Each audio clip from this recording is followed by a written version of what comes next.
Alright, for this one, I want to be recording my thoughts for Blue Drake 42.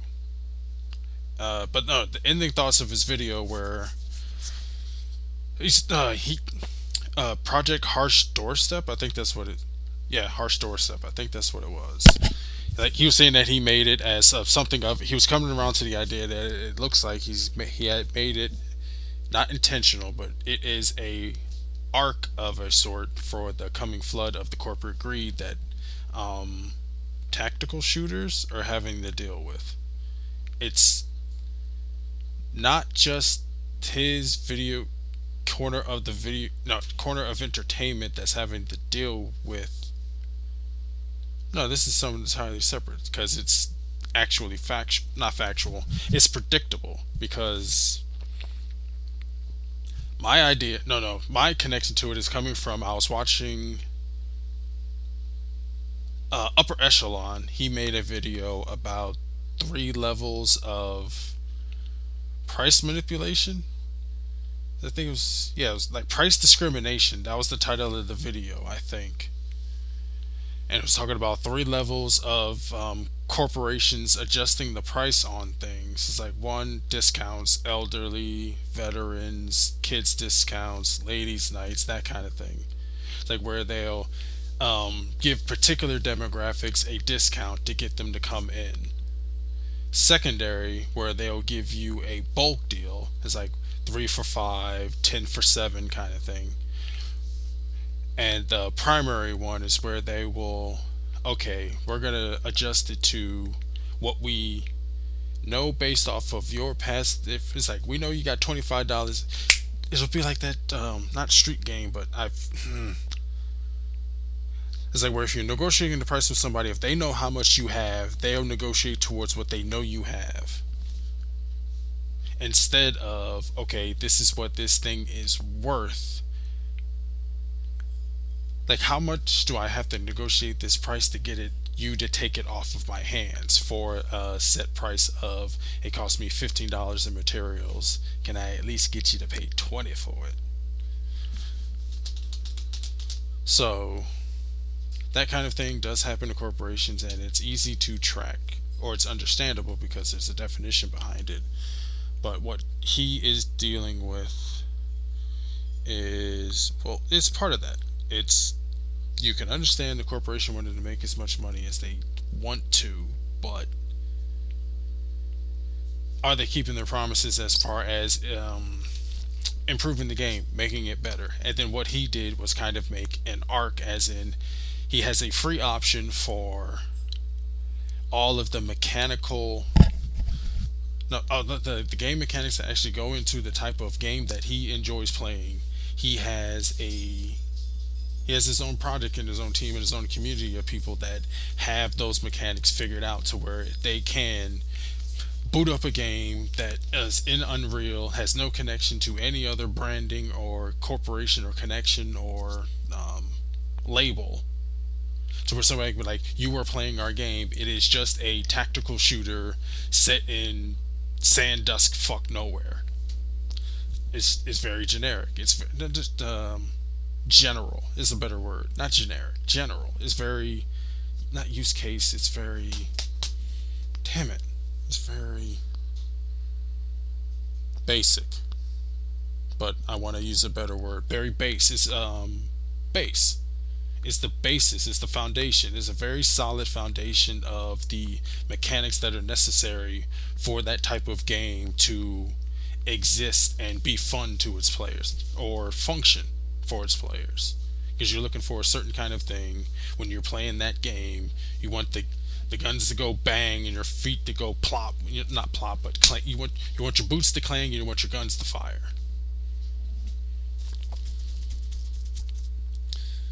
So I'm getting off on a tangent, but all of that is towards saying that he was not right, but other genres need to do the same thing that he did because of the same reasons that he did. Using his example of an arc with a staving off a flood is apt because corporations are always going to be looking for an increase to their bottom line, because also what he was talking about, the executives, the people working the spreadsheets and owning the companies care about their profitability, and you should expect them to do that. If you have a corporation and they're not gouging their customers for every dime they got, that's not a good corporation you want to deal with. But if you are the customer of that corporation, you have to operate different. It's understandable that you want to operate differently, but I can understand how that would create a bit of confusion for most people. It's just, I it's a barter system. If you can barter with them, then it would come down to how much knowledge you have of. You're basically going to have to do back to them what they're doing to you. Counterintelligence. They have every which mean whatever means that they have for understanding you. You can basically understand them back because they are trying to understand you. They want to get money out of you, and it's going to come down to. No, because they've closed off all means for reverse communication. Not reverse communication. Review bombing. You can't leave comments on articles and videos if you put up.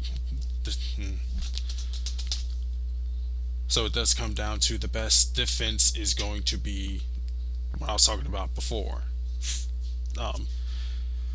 Community maintained assets for the basic mechanics of whatever game that they enjoy. So it was a good example, an apt example of comparing what he's built to an Ark, and I think more hobbyists need to go the same route. Because it is a very niche hobby. You're not playing games, not looking for something to either fill your time or something to enjoy or something that's fun. Like the niche of it comes down to is the people that like the people that is going to matter. The people for which mechanics of a video game are going to matter are a lot smaller of a group than the larger, wider audience that's just going to be, can you give me something fun? So for the people that are of the first group, where it's going to be dependent upon, is the game structured with the right kind of mechanics that keep my interest, then it's going to have to be, okay, separate example, not an Ark, because you're not always going to be staving off a flood. Example would be a more biblical shit, Garden of Eden, but something else. A good place to go back to, like, for, okay, you try to launch your baby, your pet project into the corporate world, and they take it and they dissect it. Okay, they make their profit off of it, but what was it about your thing that damn it, I'm trying to call it for Fallout. What was that thing called? GECK. Garden of Eden Creation Kit. Basically, what are the essential components of your compound, your oasis, your civilization, your... So it would be an Ark again, but that wasn't time capsule, or like a like a savings ledger thing, or like kind of archaeological thing, and I'm going off on a tangent. But the central idea of what I was trying to talk about was the GECK, which goes down to the base components that you would need for